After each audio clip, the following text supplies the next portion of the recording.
এখানে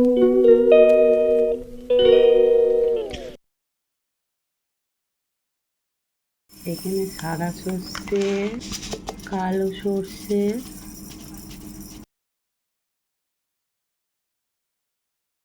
পরিমাণ মতন যে যেরম ঝাল খাবে সে সেরম কাঁচা লঙ্কা ব্যবহার করবে। হ্যাঁ, আমি 5টা দিলাম। তোমরা যদি মনে করো যে আরেকটু ঝাল খাবে তা তোমরা আরও কাঁচা লঙ্কা অ্যাড করতে পারো। এইটাকে এবার আমি মিক্সচারে দিয়ে ব্রাউন করব। হ্যাঁ, সর্ষে বাটার সময় অবশ্যই নুন ব্যবহার করবেন, না হলে সর্ষেটা তিতকুটি ভাব লাগে অনেক সময়। নুনটা দিলে তিতকুটি ভাবটা লাগে না। আর এতে আমি অল্প জল অ্যাড করছি। মাছটা আগে থেকে আমি লেবু, নুন, হলুদ মিশিয়ে রেখে দিয়েছি 10 মিনিটের মতন। এটা ভেটকি মাছ, 8 পিস আছে।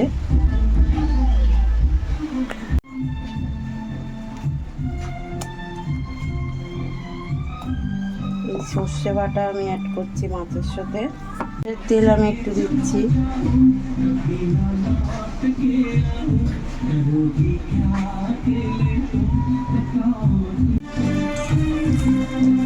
মাছটাকে ভালো করে মিশিয়ে আমাকে 10 মিনিটের জন্য ঢাকা চাপা দিয়ে রাখতে হবে।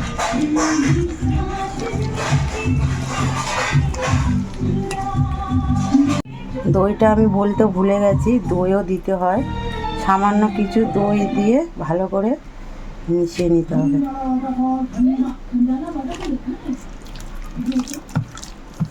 আমি সর্ষে বাটার সময় নুন দিয়েছিলাম, আমি অল্প একটু নুন অ্যাড করছি এতে। সামান্য একটু আমি মিষ্টি দেবো, যে যেরকম খেতে পারো। কেউ যদি মিষ্টি যদি না খেতে চাও না দিতে পারো, তবে আমি একটু মিষ্টি খাই, আমি একটু মিষ্টি দেবো। এগুলো এরমভাবে সেঁকে নিতে হবে, গ্যাসটা আস্তে রেখে। এপিট এপিট করে নিতে হবে, ওপিট। এই যে ঠিক এরমভাবে, বেশি গ্যাসটা জোরে দিলে হবে না, তবে কলা পাতাগুলো পুড়ে যাবে। তেলটাকে এরম মাখিয়ে নেবো কলা পাতার মধ্যে। প্রথমে আমি ব্রাশ দিয়ে কলা পাতায় আমি তেল মাখিয়ে নিচ্ছি।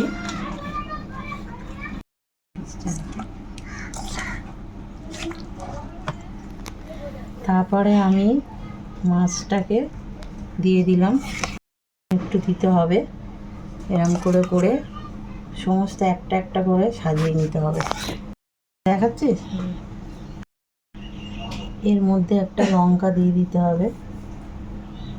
লঙ্কাটা আমি দিয়ে দিলাম। তারপরে একটু সর্ষের তেল দিতে হবে।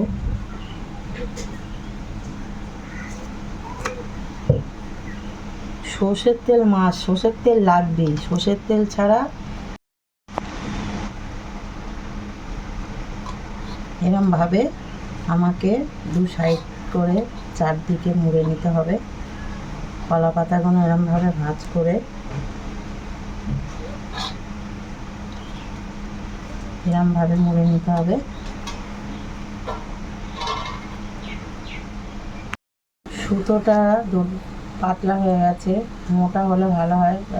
আমি তো মোটা পাইনি, এটাই পেয়েছি হাতের সামনে, এটাই দিয়ে করছি। তোমরা যদি মোটা পাও মোটা দিয়ে করবে, আরও ভালো হবে। এর চারিপাশে বেঁধে নিতে হবে, না হলে ভাজার যখন আমি এটা জিনিসটাকে ভাপাবো তখন নাহলে সব বেরিয়ে যাবে।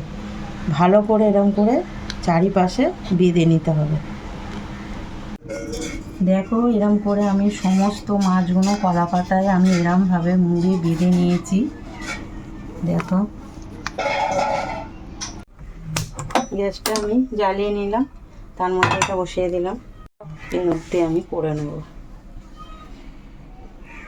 এবার এর মধ্যে আমি একটু সর্ষের তেল দিয়ে দিলাম, চারিদিকে মিশিয়ে নিলাম নাড়াচাড়া করে দিলাম। এরমই থাকবে। এরমভাবে সব দিয়ে দিচ্ছি আস্তে আস্তে করে।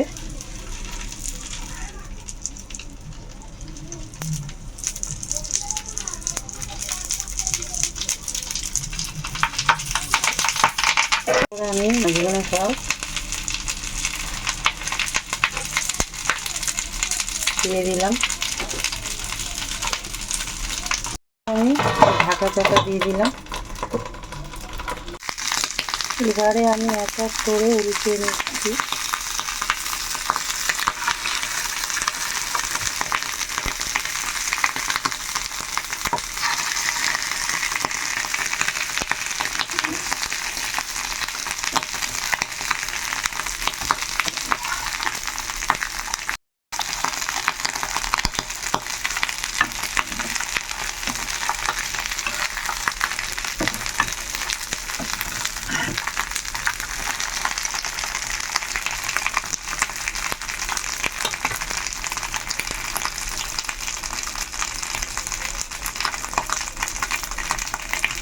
সব এরকম করে দিচ্ছি।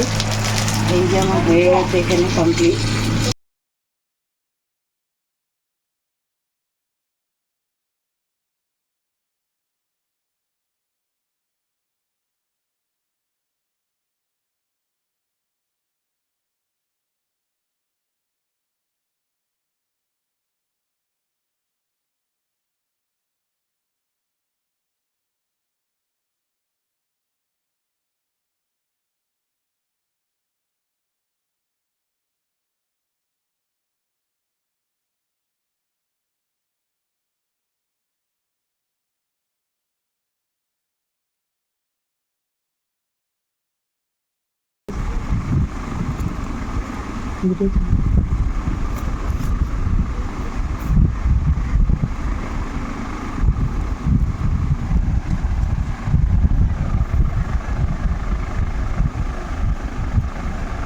কেমন হয়েছে খেয়ে বলো?